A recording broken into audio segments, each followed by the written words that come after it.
الحظ يلاقي العظم في الكرشة، والمنحوس منحوس حتى لو علقوا على راسه فانوس، والبخت الميل مايل حتى لو زحلقوه في صابون سايل. وقلت للنحس انا رايحه اتفسح، قال لي وانا وراكي هو انا مكسح؟ يعني يما على اللي جرالي انتي وهي يا اختي.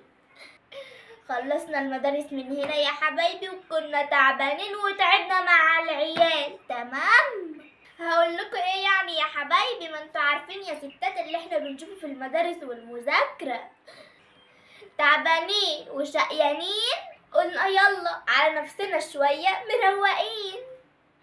خدت العيال ورحت يا اختي انتي وهي، وكان مصيف يقرف بعيد عنك يا اختي انتي وهي. انا والراجل مسكنا في بعض والعيال يشدوا في شعور بعض، واللي زاد وغطى يا اختي انتي وهي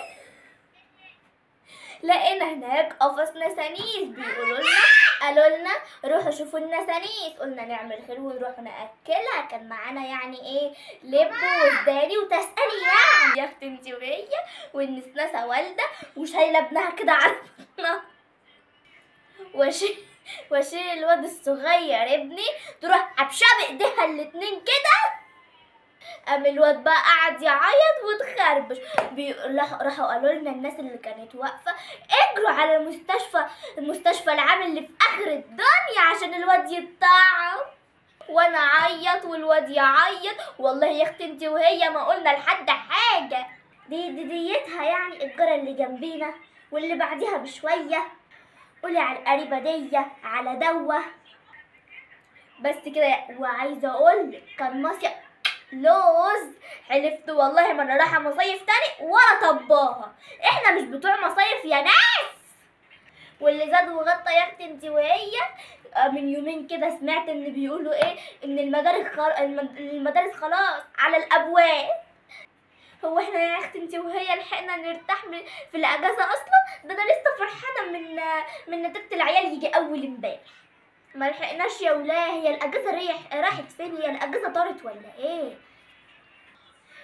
وما نبناش بقى غير من المصيف الزهق والتعب والنكد، وكمان بصوا اسودنا فوق البيعه، بقيت انا والعيال في حمايه.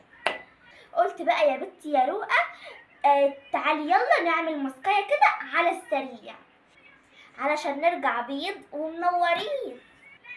فقلت اقول لحبايبي طبعا على اللي جرالي واللي حصل لي، وكماني اعمل ايه؟ اعمل المسقايه معاكم